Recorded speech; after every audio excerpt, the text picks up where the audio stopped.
Good afternoon, my name is Marisha Bernard, and today we're going to be focusing on informative speeches and why a civilian should want to become a soldier and the physical and mental challenge that they would go through in order to become fit mentally and emotionally, physically, everything that they can think of prior to them entering the battlefield and entering that different side of the world compared to being a civilian.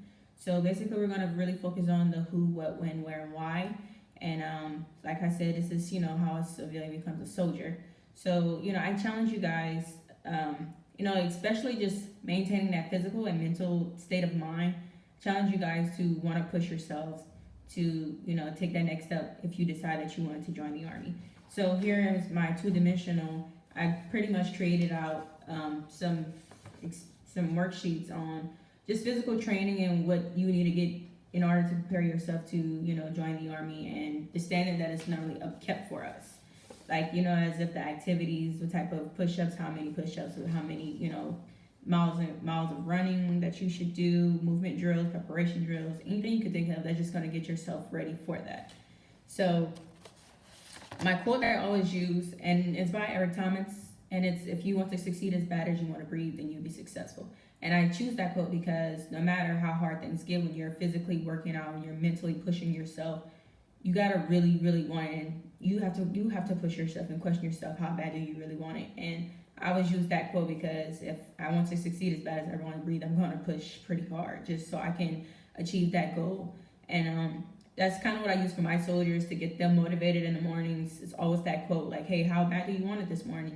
We can be on the battlefield today or tomorrow. You never know when the calling would be. So my first source would be from the CTC database on, family studies of abstracts. And my who would be psychology and sociology. From high school jocks to college kids, they would be the main target. And I say that they are a main target because of their age and participation in sports and physical fitness activities.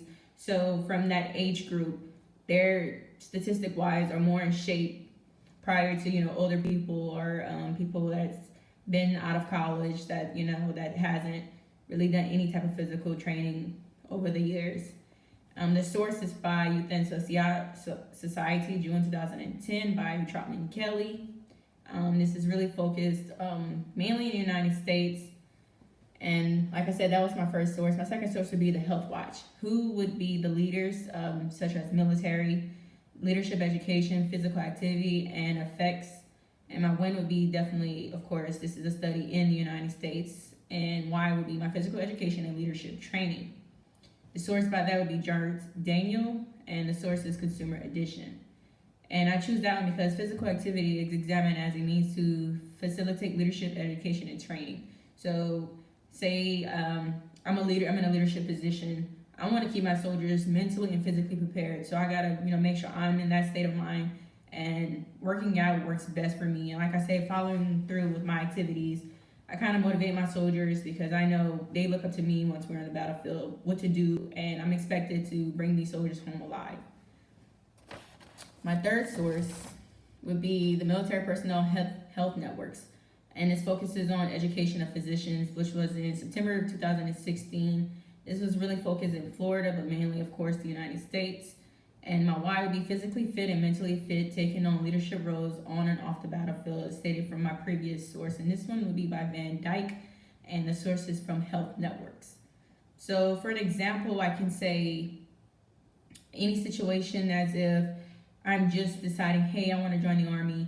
What's my next step besides walking to the recruiter station? And their answer is probably going to be, okay, hey, you should get physically fit and mentally trained, get yourself prepared for basic training. Basic training is the role that really puts everything that you do to test. Your endurability, everything that you can think of, it puts that to the test. And you be like, okay, can I do this? Do I want to do this? Can I get myself to where I can see myself from being a civilian to a soldier? And my statistic would probably say that little quote that all soldiers are fit. Definitely not true. I believe you have to get yourself there in order to be successful. You have to push, and a lot of soldiers don't really make it. Some soldiers do get kicked out of the service for lacking that physical and mental fit, and there's really nothing wrong with the mental part of it. Some people suffer from PTSD or anything in that area. It is never a soldier's fault, but physically you have to really push yourself And that's basically concludes my informative speech. I hope you guys enjoyed it. Thank you very much.